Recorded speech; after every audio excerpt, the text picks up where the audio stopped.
I just want to see Waga and Owie face off. Oh boy, this is like my two favorite pros fighting head to head. I can't wait. Oh my. Alright guys, so before we hand it over to the casters, final tally, you gotta pick one. Which team is taking game number 1? Digital Chaos. Yeah, Digital Chaos. A Root!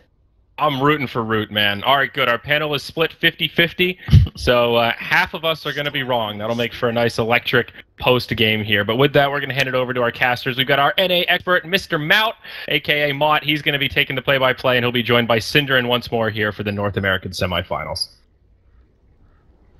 Thank you so much, Yori. We are into the game, or rather, we're about to get into the game here. Our first game of the NA semifinals, Root Gaming versus Digital Chaos, and I can't express how excited I am to be casting not only Oracle, but Centaur Warrunner as well, a fan favorite. This is going to be pretty good. As always, I'm joined by Pitmunkle doing production and observing. We've got Mott Pax, one of the Mott brothers, rather, going with me on stats, and then, of course, joined by Synderen. Synd, how are you feeling about these drafts, and who do you favor going into this game in this series? Man, I can't really make a statement on that because I have no idea if they can play Oracle well. That's the biggest issue.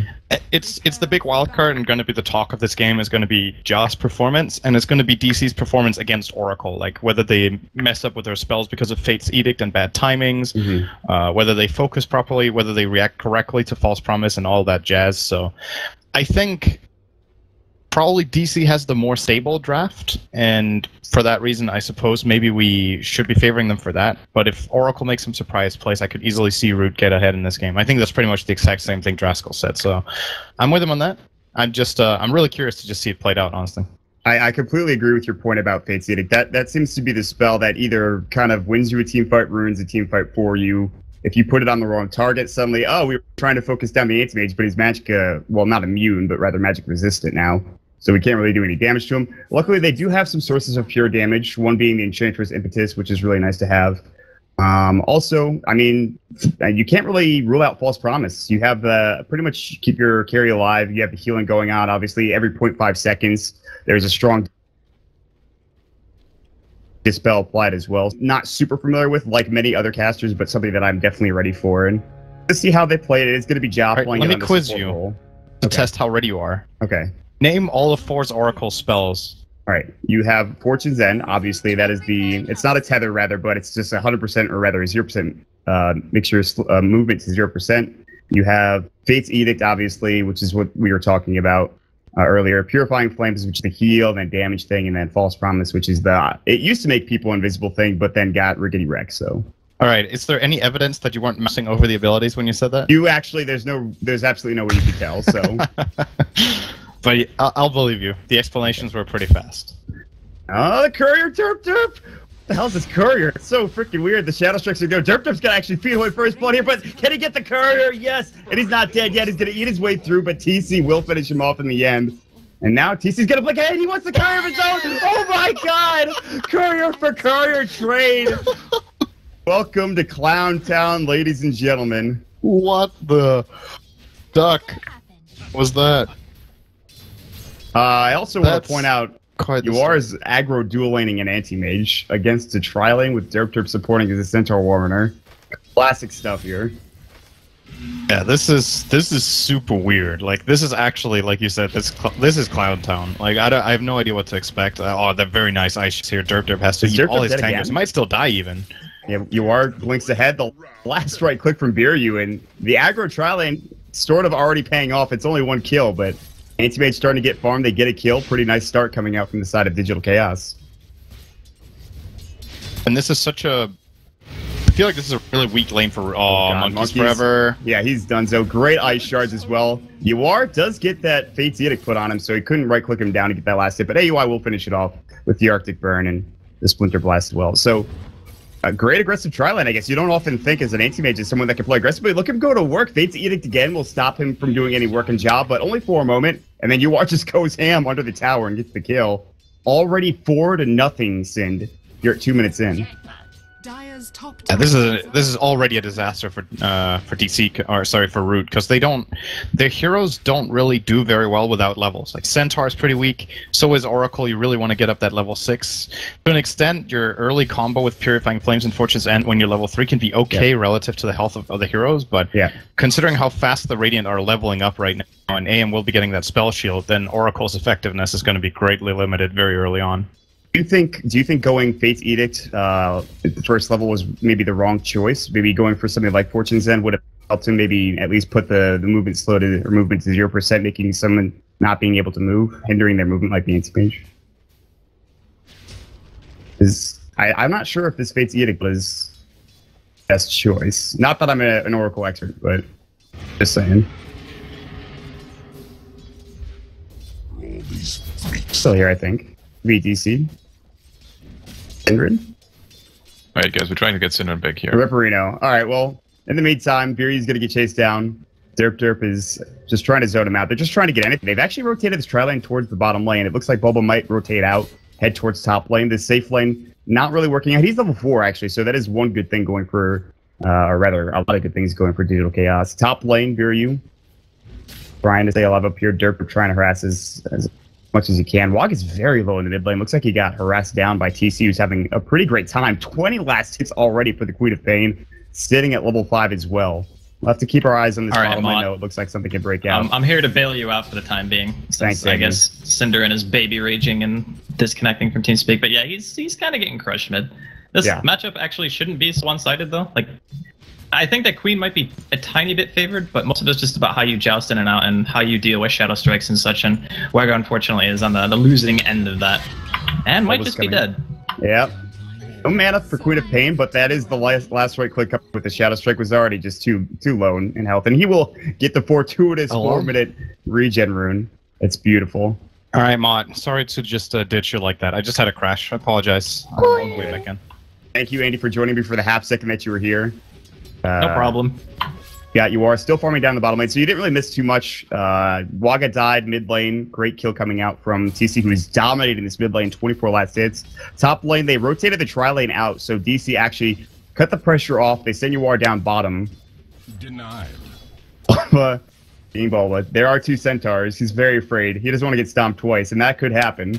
But unfortunately, Dirk is the slowest man alive, so you can't really set up a stomp, sadly. All right. So keep rolling with it. I'll let you know as soon as I'm in. I'm loading up. Piranha's farming top lane on this Enchantress, and they've got down bottom the Oracle now here to support up Monkey's Forever, so they rotate him down, and it looks like UR wants to go toe-to-toe with him. And Monkey's Forever has caught up a little bit. He's up to 18 last hits currently, but UR is still doing very well at 23. Beeryu is sitting mid, looking for maybe potential rotation onto Wagga, but top lane, they're going to try to go on Bulba. They finally get the kill. It looks like there might have been an enchant coming out. Derp providing the enough damage with Schwan to help get the kill, and Derp will back away. Now it looks like they are still setting up here with Beeryu ready to go. Ice Shards going to be used. There's going to be the jumping from TC, throws up the Shadow Strike. He does have the Sonic Wave if he wants to use it. Snowball will go, Sonic Wave gets canceled. Shackle Shot will go, Power Shot, but the Sonic Wave cleans him up. Beeryu might die to the tower. No, he sticks up, last one will do the job, however.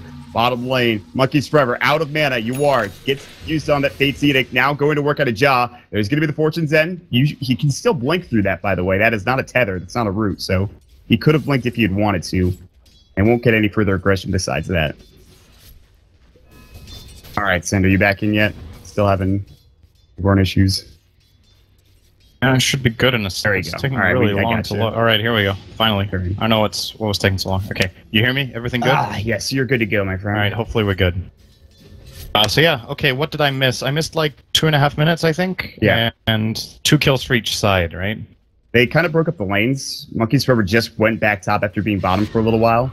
But they broke up the tri-lane for DC. It's just been Bulba up here for the time being. He just got killed. Wagga just got killed in mid, and then down bottom, I believe... Did we just get killed? Was it? No, I don't think so. Hard to keep track. Yawar is pulling really far ahead already. He's ahead by just that 1,000 to his opponent in the Storm, I guess. That's the fair comparison to make. They're both the position ones, but right now Enchantress is the richest hero on the Dire. Yeah. That's always a really big concern. Enchantress does not really scale that well with farm compared to actual carries. She won't be able to pose much of a threat. And the other thing is, if you have an Enchantress who's like ahead, she doesn't get very strong from items until she reaches crucial breaking points. I guess one of the classic ones will be Aghanim's Scepter, where the build-up isn't really that great for her until she gets the full thing, and that's when the actual power kicks in. So I'd much rather have a good start in the AM where you just know the payoff is way better. Yeah, and they're not going to be really able to slow this AM down for a period of time. I mean, Storm doesn't have anything, as you mentioned. It's going to be hard to get Derp involved because he doesn't have a blink, and he won't have a blink anytime soon. Anti-Mage is going to have, I imagine, a pretty quick Battle Fury. He's going to finish his treads up first, so 7.5 minutes for that. And then he just needs 3 more components for the Battle Fury, and he'll be good to go. Bulba's got his level 6 very soon. He should have had it faster, but he did die top not too long ago. There is a rotation from Hiryu and AUI 2000. Looks like they have a smoke on the Courier. They're probably going to pop it, maybe head mid or maybe head to the jungle. They have some very good aggressive warding coming out on the side of Digital Chaos. They might be able to see Monkeys Forever rotate back. And I think if you're DC right now, you just wait until Bulba gets level 6, get the hook shot, and then start using that as your point of entry into the enemy jungle. Or it looks like Biryu is actually just walking in right now on his own, but that's obviously a very key level. He's getting 6 at minute 8. That's all right for Clockwork. He did play in the safe lane to begin with, so he pretty much got full experience there. He's doing the ball lighting all the way away. That's all of his mana. They do get the ice shards. The snowball's going to go. They have the usage of the Scream Pain. Easy kill. They could have used the Sonic Wave, but they just had some really good positioning for Biryu. He stands over here while the Creative Pain boxes him in over here. And Monkeys Forever can't really go any direction. Top lane. Bulba's going to go right in on Derp. He has the hook shot ready to go for extra damage and stun potential. Looks like he will use it. His last use is the battery salt and right click. We'll grab him to kill. Bulba picks up a bit of extra experience and gold for himself as well. Great usage of that level 6. Great usage of that first hook shot coming through. Yeah, as expected. As I mentioned, Bulba got level 6 and the Centaur's level 4. And this is such an easy kill because Centaur's cast animations are so long that you can't even get your stomp off if Clockwork is on top of you. It simply takes too long, and the intervals of the battery assault are short enough to just lock you down. So Bulba realizes he has the opportunity to just start the fight, and the moment he opens it and there's no TPs, he knows he can dive for that kill. And I'm going to be honest with you, this game's looking pretty awful for Root. Like, I was really excited for the Oracle, but I believe you. It's not looking great. Don't know what else to say about it. Oracle, maybe when he gets level 6, can provide a bit more. Waga doesn't have much farm. He's gotten crushed mid. He's down 28 CS to 53 of TC. He only has Boots of Speed, no phase boots, or even the start of maybe an Aghanim Scepter. And I think Schwann is maybe one of the few that's having a good time because he's been jungling. I guess Storm has 40 last hits, but it's really just, it's not great. It's just not great. And again, it's an Enchantress, so can she actually pose that much of a threat to the Radiant? The thing you always want to look at with Ench is how big a part of the enemy's lineup is dependent on, wait a second, mid lane. Yeah, Waga's super dead. Great shackle shot to try and get him out, but Bulba's last stick of his battery, so will do the job there. So just another easy kill, and it's just Bulba roaming with his Clockwork. Yeah, what I was going to say about Enchantress is you look at how big a part of the enemy's lineup is dependent on physical attacks, not physical damage, but actual attack-based ways of dealing damage, and it just looks like actually Storm's jumping in really far. And they get this kill, and Stomp will connect. There's going to be the double edge. TC does on a blink for 4, and the impetus from the high ground finally secures the kill. Now Biryu gets Fate's Edict, but they do throw out the Fortress in. Ja's still in trouble. Could Purifying Flames if needed. He might have to get it off. Gonna go down before he can actually use the ability. Battery Assault will cancel Derp from stomping onto Biryu. They throw up the Sigil as well. Misses the stomp, but enough damage comes through. Ooh. They would have sniped him anyways with the Ice Shards having a nice location. But finally, Root getting on the board. Sure, they lose Ja, but at least they get something out of that team fight. All right, let's see if I can finish my train of thought on Ench. There's a lot of action right now, but it looks like it's settling down a little bit. So if you look at the Radiant lineup, they have a lot of damage that can just burst down the Enchantress that's not attack-based. They have Queen of Pain. She's one of the greatest heroes against it. They have the Tusk with Snowball and Ice Shards. Sure, his Walrus Punch is very difficult to get off, but they might not even need it if the 2 other abilities just land and they use the Quab combo. He's going to die from full health. Even adding a little bit of Rocket Flare, Battery Assault, great ability against Enchantress if she doesn't get her heal off. Mm-hmm. I think they have the tools. Also, don't underestimate Splinter Blast in these team fights to be able to do a good amount of bursts. So I think Schwann on this Enchantress has to, rather than focus on farming, he has to roam very well. And so far he's done okay. He's been 3 kills out of 4. He needs to keep up the pace for his team so that they can get time for Storm. Okay, he'll pick up the pace with a drum as well, picked up by himself, and he even has a State of Tormentors to throw out the Hadoukens if necessary. Another smoke coming up from DC. Surprised they don't have AUI 2000 with them. He is level 6. He could roam on them pretty effectively. They have a lot of aggressive wards here in the jungle. In fact, both sides. So you look at the vision for both Dire and Radiant, and both jungles are warded pretty heavily.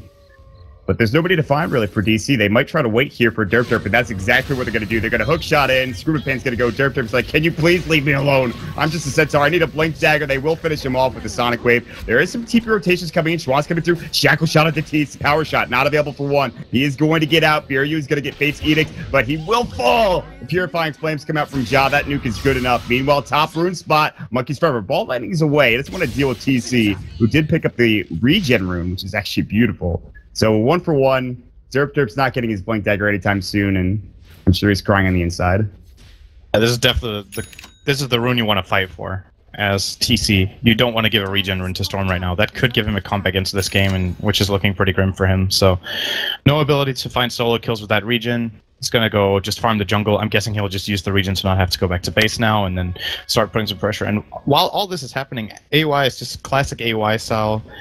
Slowly but steadily farming away in the bottom lane with his Wyvern. He's almost level 8, minute 13, and levels on this hero are really good until the point you max Splinter Blast. After that, they fall off a little bit. Well, Monkey's Forever is going to try to go on him, but Great Winter's Curse to turn it around. AUI does have his Cold Embrace if necessary. He's going to Arctic Burn over the tree line. There's the Cold Embrace, and they will get the last kill with that Remnant proc. But here comes TC. No Sonic Wave, but he has a Yule Scepter available if needed. However, Monkey's Forever did have enough mana with the Soul Ring to jump all the way away. There's going to be a flare flying through. It won't be enough damage, and it won't connect either. So, good kill for Monkeys. He did have to use a lot of mana. Probably will have to go home as well. Another TP coming in if they want to try to take down TC. But as I mentioned, Sin, TC at 12 minutes already has a Yule Scepter, so... Yeah, it's good itemization in this game, I think, on the Quap. On the other hand, like, this is the kind of situation where you need to consider, okay, what are you actually building against? Like, the Yules is good for a couple of things. It's good for buying him time to blink against a Storm who is more than likely building Orchid in this game. He can potentially avoid shackle shots or get caught by them after blinking. And he can disrupt the combo of Centaur when or if he gets a Blink Dagger, rather, when he comes in. But in a way, I feel like this might be a little bit of a too conservative build for TC, who's actually in a dominating position. This is where you usually go for a really fast Orchid and just take control of the game. He's taking a little bit more of a passive approach here. He wants to be defensive. We'll see what they it's can going to get be very hard to kill him now, that's for sure. Yeah, he's got plenty of mobility. Obviously, the Yule Scepter, as you mentioned, just going to help him out in so many situations. He has a double damage rune, by the way, so if they do want to find a kill, they certainly can. I believe DC have already used 2 of their smokes. They have 1 left in stock if they want to buy it. Bulba is very close to his Blade Mail, by the way, which is also excellent. He does so often from Bulba, just getting that Blade Mail timing right at the 15-minute mark, or maybe even earlier in some instances. Yuar is a couple hundred gold away from his Battle Fury. And that's nice shackle from Waga top. Waga going onto Bulba. There's the Double Edge coming through. The Stomp as well. The Cold Embrace keeping him alive. There's just not enough damage right now. There's the Winter's Curse. Derp going to go right into Waga. He did have the win run. Great Sonic Wave. Oh, John just killed him. Just brought him down. Hook shot coming through. Bulba misses the hook shot into Schwann. That pretty looked close. Like it flew through Enchantress on my screen. I don't know. Guess he hit it between her legs or something. I think I'll just Purifying Flames Waga without having the Fate's Edict on. Yeah, looked like it. He took an extra amount of bursts, but in Joss' defense, it didn't really matter. No, he was dead anyway. That was probably a kill on Waga no matter what. He was just trying to do whatever he could to heal him up, but obviously, you do want to cast Fate's Edict first so you don't do the damage. I think he had it going, but then it just ooh, you are getting caught out. Can Monkeys get this kill? He doesn't have much mana left, and the blink does come out from Yuar. Now he's in trouble. Threads. Monkey's Forever is completely out of mana. Yeah, he's probably dead. His Soul Ring is up in 4, but I don't see him getting out of this one alive. Battery Assault, Walrus Punch is going to go, and the Mana Void. Yuar says, I don't think so. Give me that kill. Give me that sweet money. That's his Battle Fury. Minute 16, Treads Battle Fury, Poor Man's Shield. He's looking really good right now. And this is, by the way, without them taking any towers. So if this doesn't feel like the greatest timing in the world, obviously need to consider no tower gold. You need to consider that if you're comparing it to old Anti-Mage timings where you would see maybe Trez Battle Period around minute 12, creeps have, of course, been nerfed in gold gain. So this is a very good timing. I would say if you can get Trez Battle Period at minute 14, it's phenomenal. Anything below 17 is really good. Before, there's just not really any way to shut him down. The Storm is going for the early Orchid, and that's great, but even if I think Yuar goes for a Vlad, he'll still have his Mantis style at a pretty decent time. And Schwann really hasn't done that much. We mentioned how he needed to pick up the pace. And Monkey's Forever is really the only one that's been ganking and accomplishing anything, and even that's been few and far between.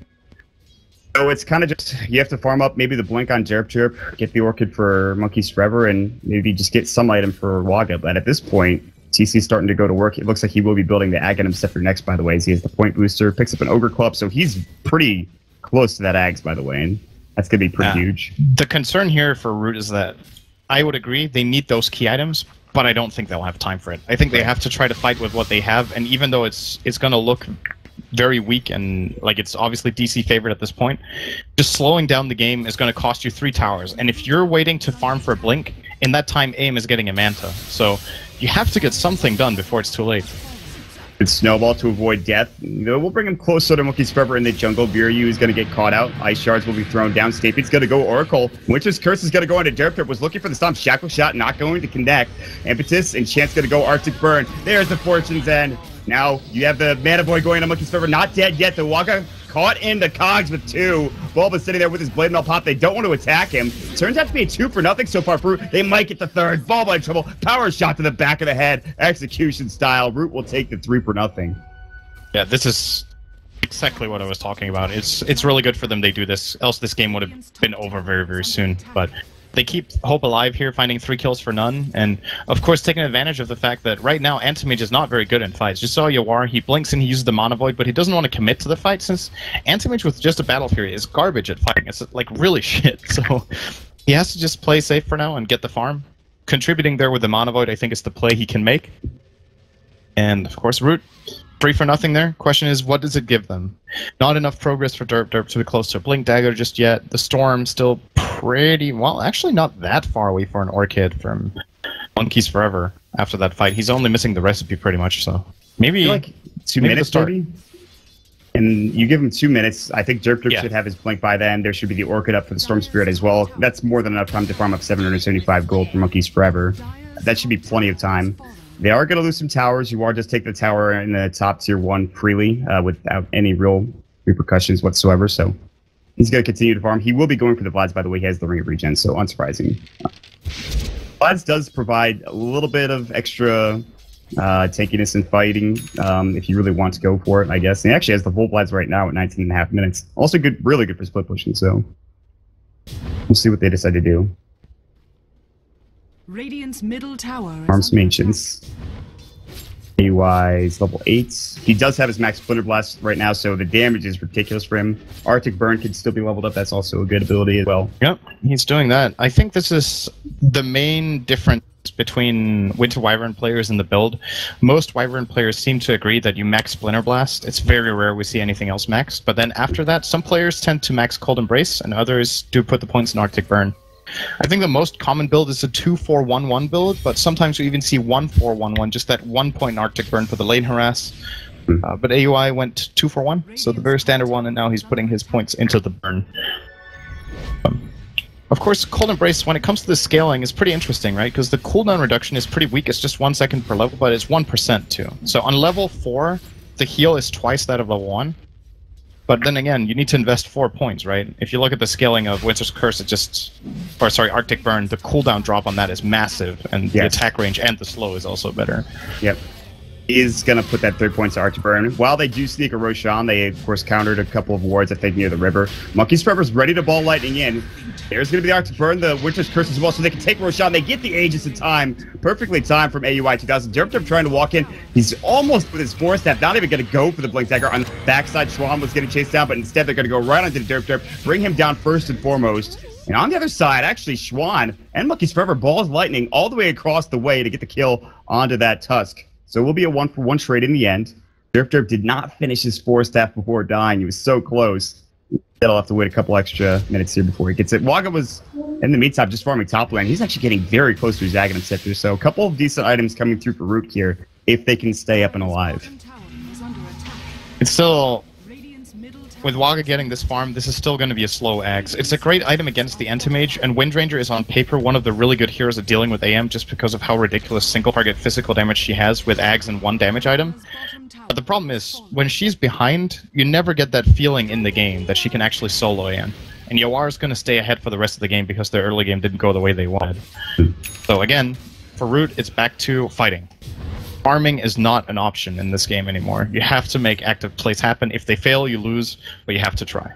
And the most difficult thing is, too, is TC just got his Aghanim Scepter, and Schwan should die as he's trying to go for the rune. Cogpush is going to go first and foremost. Maybe not. They won't chase this. It looks like Bobo was thinking about it, but they have no idea where the rest of the heroes are.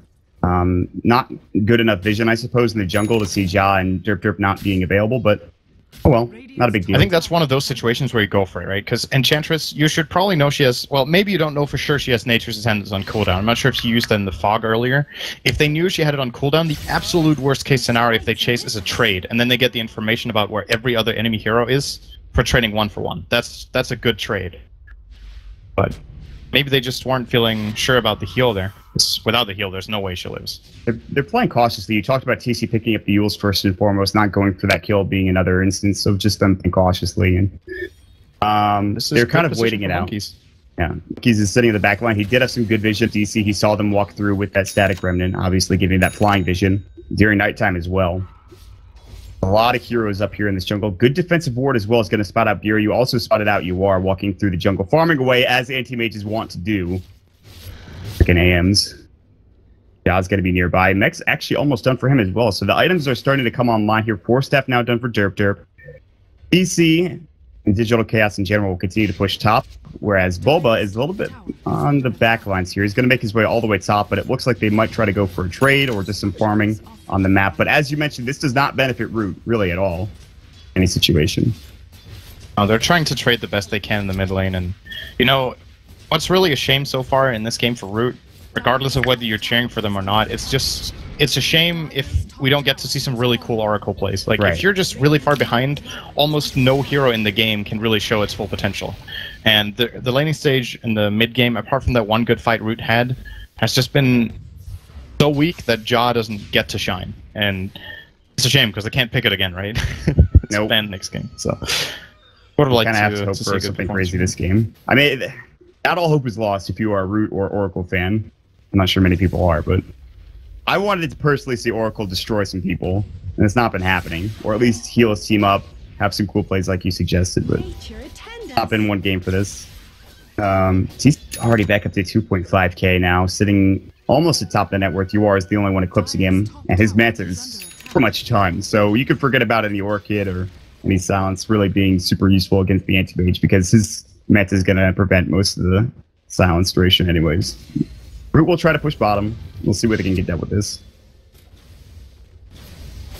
Yeah, the risky thing for them with just going on a tier 2 tower like this is that anti-mage can split push in the meantime, and the moment he decides now it's time to join the fight, he has the Aegis too.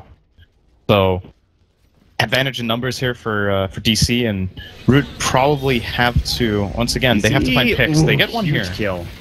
That's huge. Good. Fortune's End into a stomp, I believe, from Derp. Yawar actually got soloed by Monkeys Forever. That is the Aegis, kill him again, though. Yeah, he will be able to get out. His meta wasn't there yet. It was flying out, I believe, to the secret shop, so he couldn't deal with the Orchid that Monkeys Forever did have, and he did use. But now that's not going to be an issue anymore. There is going to be the Aghanim's Focus Fire from Waka being focused down on this tier 2 tower bottom lane. No creep wave to use, though. They've done a nice job of clearing that out. And Yawar continues to farm up at the top lane. Monkeys Forever farms mid. Even if they take this tower, there's a good chance that Yawar just gets too much farm out of it, and the trade's not even that great. But LTB back home. And they have to go back to defend the tier 3 anyway. So Waga going for a very ambitious wind run here.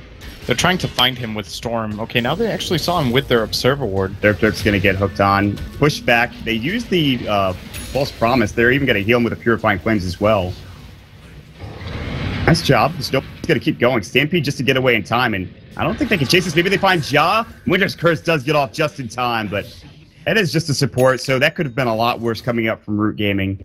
They do keep Derp alive, and it was primarily Ja that did so. Man, Yawar is just getting so huge. It's interesting to see the net worth, though. Like, the top 2 are from DC, and then the following 3 actually from Root. Pretty surprising to me when you look at how the game has gone, but obviously Yawar is just getting the lion's share of the farm, and that leaves very little. And of course, both Clockwork and Wyvern, not the best farmers in the game, so it is understandable. And if you're Root and you see this graph right now, you're probably feeling like, okay, this game's within reach. They're only 5,000 gold behind. 1 or 2 kills on AM now would work wonders for them. And now that they know the Aegis is down after they took it away with Storm, he's actually still very vulnerable to them if they can catch him with Waga. Yeah, good shackle shot will do the job. Obviously, Orchid would, the Mantis stall, I'm negating that, but there's still a lot of other stuns they've got. Not to mention the Who Stomp coming in. Still no Blink Dagger. We'll see if Dark Group decides to go for one. But yeah, I mean, this game is actually very close. You look at the net worth graph, like you were talking about, 5,000. That's not that bad considering how badly the laning phase did go in favor of DC. So Juana's going to be backing up top. There's a 3-hero gang squad from DC moving in AUI 2000 with the Winner's Curse still down for about 20 seconds. Nobody blames you, Ja. I wonder who picked that for him. Definitely wasn't his decision, I think. They picked it out of... I don't know if he's kidding or not. If he's not kidding, that means they picked it out of fear that DC would get it in the first phase. I don't know if Oracle is a first phase pick. I don't think. I'm really not sure about that. At least not when all the heroes are in the game. Maybe in a second or third game in elimination mode. But. I'm just going to believe they wanted to give the viewers a good time. Unfortunately, that's not actually happening, though, so... Worthy tribute. Well, they're holding in there. That's true. They're hanging in there, actually. I mean, like we talked about, this game to me looked extremely predictable and like it would be a pretty clean sweep from, or a very easy game rather, from DC, but that one fight at the top river where Root got 3 kills pretty much catapulted them back into the game when it was looking the worst. So we actually still have a game in our hands. Look at Storm. I mean, Orchid, Bloodstone, minute 28 is not the greatest, but it's also not disaster territory. Right. For how bad he had to rotate, musical lanes 2 or 3 times at the very least. Storm's like, can you guys just please leave me alone? Finally gets room to farm, gets a couple of kills under his belt, gets a Bloodstone and an Orchid. Your general tools for your toolkit that you really want in a Storm Spirit. Top lane is just being constantly pushed in, though, by Digital Chaos. The split push, so difficult to deal with. AUI's up here now doing what he does best as a support. Just finding ways to find farm, being a nuisance, split pushing. This is without even Visage Birds as well, so pretty nice to have. Yuar's just farming the enemy jungle, as anti-mages again want to do. He does have his Basher now as well. And it's sitting back and farming for both teams. And again, this is going to benefit Yuar probably the most out of anybody. Although Waga is starting to get up there. I think he's building a Chrysalis. He has 1,200 gold in the bank, so he should be pretty close to that as well. Yeah. Uh-oh. Jump in. They're going to go all the way for AUI, but they actually walk right by Yuar in the process. They do clear out the illusions. They'll clear out the top wave as well, and finally push this back out. But down bottom, TC is going to find Derp. There's the Yule's up. He's got the Stampede. There's the False Promise. Sonic Wave's going to go hook shot. It's a lot of damage. He's going to take a lot of damage unless the Purifying Flames will help him out. It's going to Stampede away. Almost dies from after the False Promise. John Trouble will give his life yet again for Derp to survive. So False Promise and the Purifying Flames more than enough to keep Derp alive, but it was actually pretty close. Flare will go. Not enough damage there, and port for nothing in that instance. That's pretty good for Root in that exchange. I thought, when you look at that kind of engage, you're probably getting 2 kills there in most cases, but Oracle, of course, keeping him safe. And I think Bulba I'm not sure if he forgot or underestimated. Wait, what does that say here? Oh, actually, interesting. Yeah, that's a really crazy stat. Oh, that's a very telling stat, because where else would he play Oracle than in pub, right? So it might be the first time he ever plays the hero. That's pretty interesting. So anyway, that's crazy. What was I gonna say? Yeah, Bulba hookshot in on the Centaur, but he was under False Promise at the same time, so the stun didn't come through, and I think it caught Bulba by surprise, and he didn't get his cogs off. So they didn't lock him in, and that allowed him to escape there. False Promise, still a pretty good ability. It is very sketchy, though, if there's a lot of damage coming in, and you have to get those Purifying Flames off. It's why also Ja having a mech is very good as well. It doubles that healing, too, so it's pretty nice. Look at this trade, though. Root will take down Tier 2 tower in that top lane. Bottom lane, Yuar's trying to go to work as well. He also stole their maybe Ancients. Force this out? Oh. This is still fine for Digital Chaos, I think. They get the Ancient stack. Tier 2 tower top lost is not that big of a deal, because the most important thing for them right now is to stay in control around the Roche pit. They know it's spawning soon. You see Barrios even standing inside the pit getting ready. The timer still seems bugged. I don't know what's going on. It's definitely not fixed. There's no way that's fixed. Oh, well, apparently for Pimp God, the timer works. Wait, you can see it. Make fun of your casters. It shows 4 minutes for me right now. They must have killed it way earlier than that. Yawar lost the Aegis a long time ago, I think. I don't think so. I wrote to Bruno about it, right? And he said it was a bug so that the Roshan timer would only move when an observer was looking at it. So it's like he called it the Schrodinger's timer because you didn't. Yeah, you see he spawned now. Roshan spawned after 4.5. So maybe some of the other observers are looking at it a lot or something, or maybe Pimp was being lazy and hanging around. Pimp's just watching the Roshan I don't know. Game. I don't know what's going on with it right now, but this is the first time I think we've seen the Roshan timer pass 2 minutes, and we got to 4.5. So great job, everyone. Yeah, good job. Good work, team. We did it. It's actually up now, so. Yeah, Modpacks, keep your camera right on top of Rosh the entire game. It's so fun for you, but don't worry about it. You know, it'll be fine. You can do your stat anyways. Classic Trent. All right, 2 smokes. Double smoke action. Yeah, they're going to just pass by like ships in the night. Actually, they're not even going to pass each other. DC are going in the complete opposite direction, and Root are like, we need to chase you down. Come back here. I think Root don't know they're there, though. Do they? That Enchantress creep walks through that ward. Oh, if they get Roche off this, but there is that Radiant Observer ward there. It's going to be time to contest for DC. They have some really good mobility and initiation. This is going to have to fall quickly, and it's just not falling fast enough, I don't believe. Comes DC. Digital Chaos about to initiate. Biryu has a snowball. Ja out in front. Ball lightning up onto the high ground. You are going to work. Ja is just going to get blown up with the Basher. There's the snowball. Sonic Wave already takes down Derp as well. 2 in the pit. Both with the cogs. Yeah, Waga's dead as well. Derp will buy back. And Yawar is going to clean up this roast. Maybe Monkey's going to snatch it. He doesn't. Yawar gets the Aegis and throws up the Mana Void. Grabs the kill up onto the Storm Spirit. And Schwan is going to try to force himself away. But he is in some big trouble. There's the War's Punch going to go through. Snowball for good measure. And Yawar gets a dominating spree. That is going to be 4 quick kills going the way of Digital Chaos. That is also the Abyssal Blade done. Root, maybe if the smoke hadn't broken, they could have gotten into that pit and taken that Roche, but it just was not meant to be. That was very ambitious from Root. I can understand why they went for it, because they probably realized, okay, maybe DC are smoking into our jungle, they're all missing as well, so maybe they're reading the situation wrong, but the rocket from Bulba saw them in time, and this is where Oracle, like, Fate's Edict is one of the best spells, let's see, I just jumping back and forth, it's one of the best spells at killing Roshan. You remove, okay, John. Well, that's not happening. Yeah, Abyssal Blade for Yawar. So you remove the, you remove Roshan's ability to attack, and he takes 50% extra damage from physical, but it's only level 1. So instead of lasting for the max of 3 seconds, 6, it lasted for 3. If they had level 4 Fate's Edict, I think they actually managed to get the Roshan there, or it gets really, really close, but Oracle with not enough levels, and this is also the standard build-up. Anyway, so, understandable. Well, now that they lost 4 heroes, I think an extra hero in Ja making it a full 5, you look at the net worth graph, and it was sitting at a cool 5,000 to 6,000 for a long period of time. Hold that thought, as Bulba's going to get Orchided up, but Monkeys is actually out of mana, and Bulba had a haste rune, so not really much to do there for Monkeys. Hookshot's going to go, beautifully done from Bulba. Get the Hex off from TC, there's the Sonic Wave, and easy kill onto the Storm Spirit. So they're just finding kills all over the map for Digital Chaos, and really all that's needed at this point is to maybe take one more team fight, take a set of racks, and I don't know if there's much else Root can do. And now it's welcome to the Anti-Mage show. I think he's got 422 CS minute 35. That's 12 CS a minute? 11 and a half, I think? 700 GPM of 700 right now. Yeah.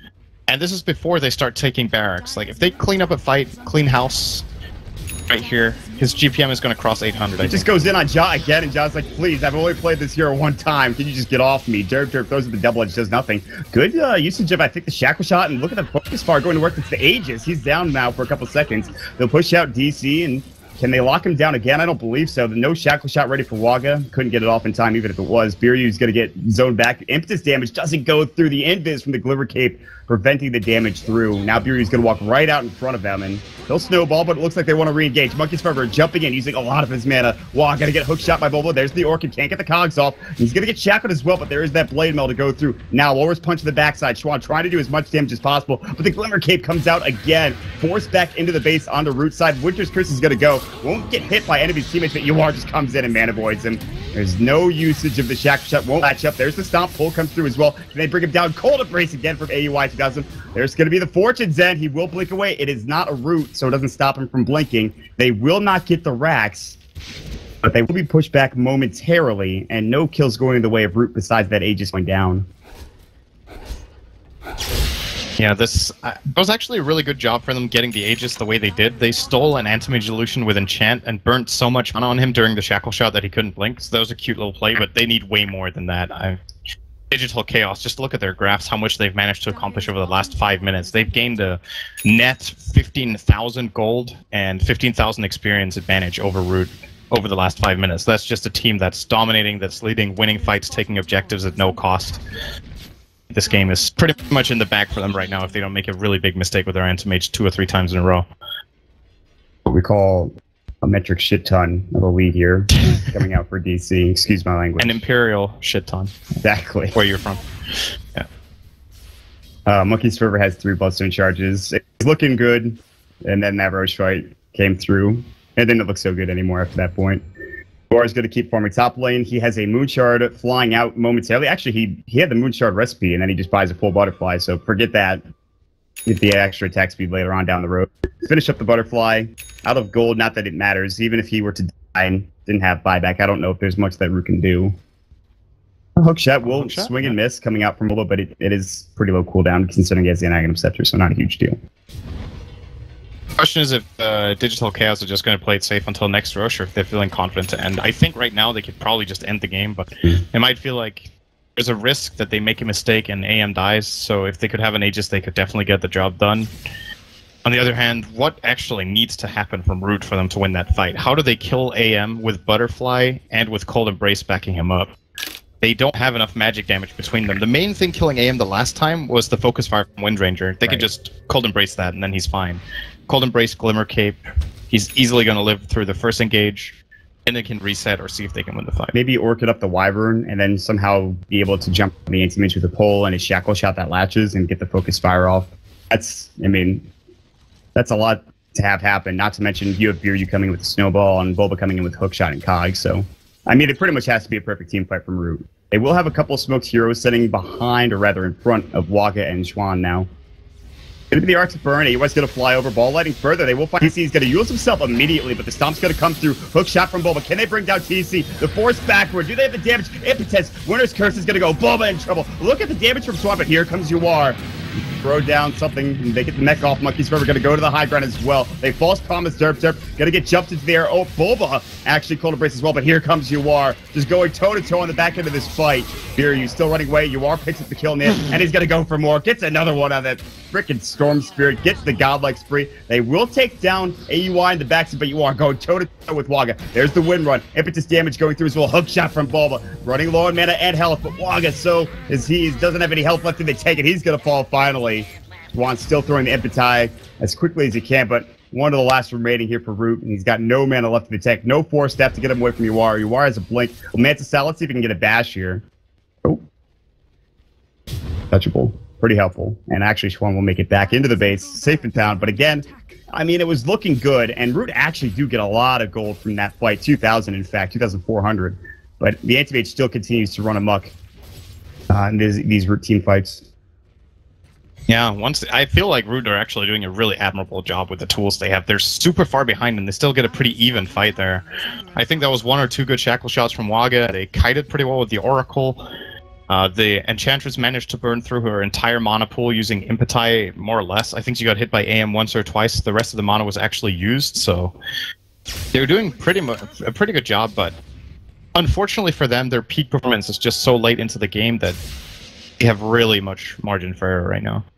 And it goes back to that same question, and how do you kill the Anti-Mage? Because clearly in that last fight, they didn't have an answer for him, so what are they going to have to do in these next fights when he's even stronger, when he has a Moonshard, maybe when he has a Heart of Trask if he decides to go for it? Probably not. I'm very surprised Wagga is not going MKB. It looks like he's building either a BKB or a Desolator. It can't be a Deso now, then he would have bought it, I think. At this point, you don't save for buyback on that team. You have to just go all in on trying to kill the AM. So I feel like this is not the right read on the situation. They need to get something to deal with the evasion so that should they get a good combo where Cold Embrace is on cooldown, they actually have a chance at killing the AM. Because else, even if they clean up the rest of the team, there's no way in hell they get a 5-on-5 team fight where they manage to kill 3 or 4 of Yawar's teammates without him killing 2 in return. And then you're losing the 1 or 2-on-3 afterwards anyway. So you never win a fight. Look at Xuan right here. Yeah, he's pretty much dead. If he wants. Nature's Attendants, Mana Void goes, and at the very least, Yuar used all of his mana, so that's something to take home. Root Bobo is going to find Derp. Cog pushback yet again. Shackle Shot will not latch. Sonic Wave with the Hex onto Derp, and he's done so, it looks like. And will be down for 53 seconds. He does have buyback, but Schwan does not, and that's actually a pretty big deal. This should open the door for taking the mid-racks. Monkeys is doing a nice job pushing bottom, but it's not going to be nearly enough. And Yawar just goes straight to work in this mid-racks. The Glyph will go. They do pick up the Shivas from Monkeys forever. If they want to buy back in the center, they're going to have to do it now. Looks like they're just going to give away this mid-set of racks and try to defend elsewhere. But AM immediately goes bottom. Like, Yawar is super fast right now. Yeah. Look how quickly he just takes down that tier 3 tower. What exactly are they waiting for? I'm not sure, to be honest. It looks like they've all but thrown in the towel at this point. They will grab the kill on AUI. Hookshot is going to find Waga towards that bottom lane. False Promise is going to go. They don't have the mech used just yet, and that should be Waga dying, I believe, anyway. We're very close to it. Purifying Flames will go, but the heal didn't get off, so Bobo will grab the kill. Waga does buy back. Right, so Centaur saved his buyback, and now that he's coming back alive, they've almost been megged already. Yeah. You are going to work in the top set of racks. Monkey's Forever gets pushed, and that's the end of his life. He doesn't have buyback, and he doesn't have that, short of a respawn time, considering he only has one Bloodstone charge. Derp going to get charged down, and that's it. It could have been amazing. It could have been an Oracle. It could have been amazing. Exactly, but the Oracle, unfortunately, Jaws' first game on the hero, unless he somehow plays him in I don't know, in practice lobbies and scrims, it just... This is not his hero. I think he maybe played okay in this game. Like, as Oracle, you're always a product of how well your team does in the early game. If he's the reason they lose the early game, sure. But I think they just lost it on multiple different accounts. Like, it wasn't just his poor performance or anything. It's very difficult to do